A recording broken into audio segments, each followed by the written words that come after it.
हर हर महादेव। सभी को नमस्कार, स्वागत है आप सबका हमारे इस यूट्यूब चैनल सनातन सत्य ज्ञान में।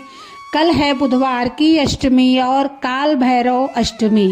आइए जानते हैं कि काल भैरव अष्टमी के दिन क्या क्या उपाय करने चाहिए। जय श्री महाकाल। आप जानते होंगे अगहन अर्थात मार्गशीर्ष महीने की अष्टमी को महादेव के विकराल स्वरूप काल भैरव बाबा का जन्म हुआ था। यह 12 नवंबर 2025 बुधवार के दिन महाअष्टमी के रूप में जानी जाती है, क्योंकि यह बुधवार की भी अष्टमी है। आप जानते होंगे काशी का कोतवाल कहा जाता है काल भैरव बाबा को। अष्टमी तिथि की शुरुआत 11 नवंबर 2025 मंगलवार की सुबह 11:08 से के आसपास होगी और अष्टमी तिथि का समापन 12 नवंबर 2025 बुधवार को सुबह 10:58 के आसपास होगा। हिंदू धर्म में उदया तिथि मान्य है। 12 नवंबर बुधवार को अष्टमी का व्रत उपवास कीजिएगा। आइए जानते हैं कौन कौन से उपाय किए जा सकते हैं, किस तरह से पूजा विधि करनी होती है, संपूर्ण नियम इस वीडियो में। यह दिन किसी चमत्कार से कम नहीं है। ऐसा माना जाता है कि भगवान काल भैरव की पूजा करने से व्यक्ति को नकारात्मक ऊर्जा से मुक्ति मिलती है, भय और चिंताओं से राहत मिलती है, जीवन के दुखों और पापों से छुटकारा मिलता है। इस दिन पूजा के साथ कुछ विशेष उपाय और दान पुण्य के कार्य भी किए जाते हैं। आप जानेंगे काल भैरव जयंती पर क्या क्या खास उपाय करने चाहिए जिससे काल भैरव बाबा का हमें आशीर्वाद मिल जाए। मीठे भोग का अर्पण करें। पूजा के बाद भगवान काल भैरव को मीठी रोटी, नारियल या जलेबी का भोग लगाना शुभ माना जाता है। इससे भगवान प्रसन्न होकर अपने भक्तों पर कृपा बरसाते हैं। दूसरा है सरसों के तेल का दीपक जलाएं। भगवान काल भैरव के सामने सरसों के तेल का दीपक जलाना चाहिए। यह दीपक नकारात्मक ऊर्जा को दूर करता है।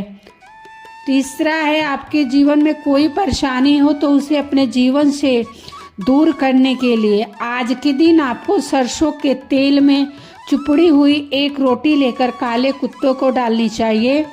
रोटी पर तेल चुपड़ते समय भैरव का ध्यान करते हुए 5 बार मंत्र का जाप करना चाहिए। मंत्र है ओम ह्रीं बटुकाय आपद उद्धारणाय कुरु कुरु बटुकाय ह्रीं ओम।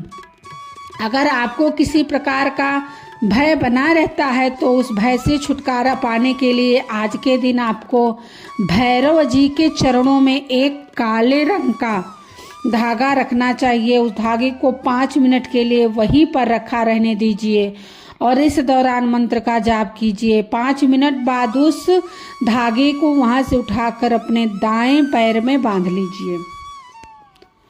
अगर आप अपने आसपास से नेगेटिविटी को दूर कर रखना चाहते हैं तो आज के दिन आपको एक काले कपड़े में 1.25 किलो उड़द की दाल लेकर भैरव जी को चढ़ानी चाहिए और बैठकर भैरव के इस मंत्र का एक माला यानी 108 बार जाप करना चाहिए।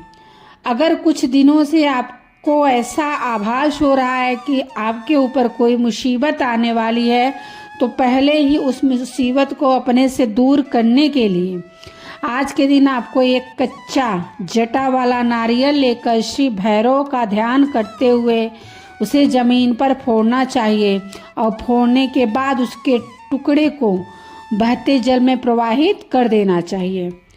इसके बाद मन ही मन भैरव जी का ध्यान करके उनके मंत्र का जाप अवश्य करना चाहिए।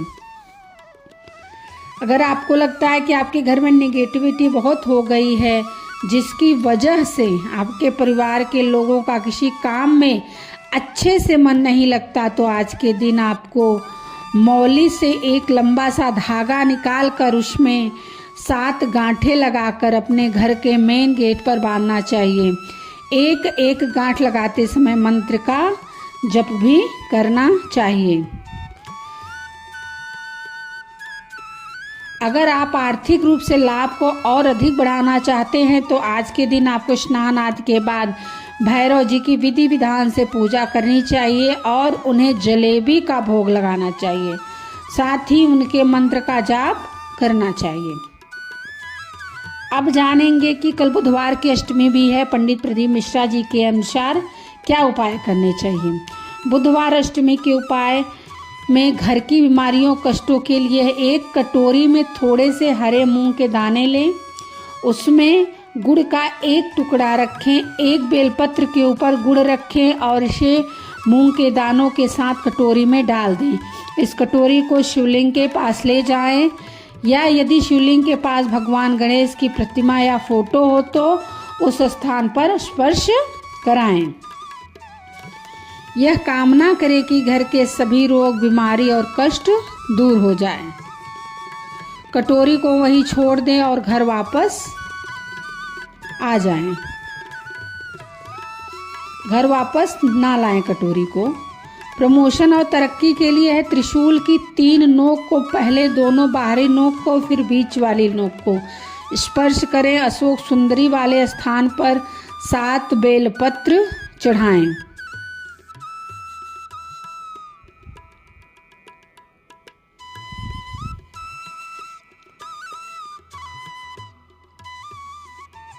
पांच घर के आसपास के पत्ते तुलसी को छोड़कर और 5 मूंग के दाने लेकर शिवलिंग पर शहद का लेप करें और फिर एक एक पत्ते और दाने को कल्याणेश्वर महादेव का नाम लेकर चढ़ाएं। पुरानी बीमारियों के लिए एक बेलपत्र लें और बीमार व्यक्ति का नाम और गोत्र बोलकर इसे माता के हस्त कमल पर चढ़ाएं। इसके बाद चढ़ाए गए जल को भी माता के हस्त कमल पर ही चढ़ाएं। यहाँ दी गई जानकारियाँ आपको कैसी लगी प्लीज़ कमेंट में ज़रूर बताइएगा। कमेंट में हर हर महादेव, ओम श्री काल भैरवाय लिखिएगा। सभी को भोलेनाथ की कृपा सबके ऊपर बनी रहे। श्री शिवाय नमस्तुभ्यम। जय भोलेनाथ। हर हर महादेव।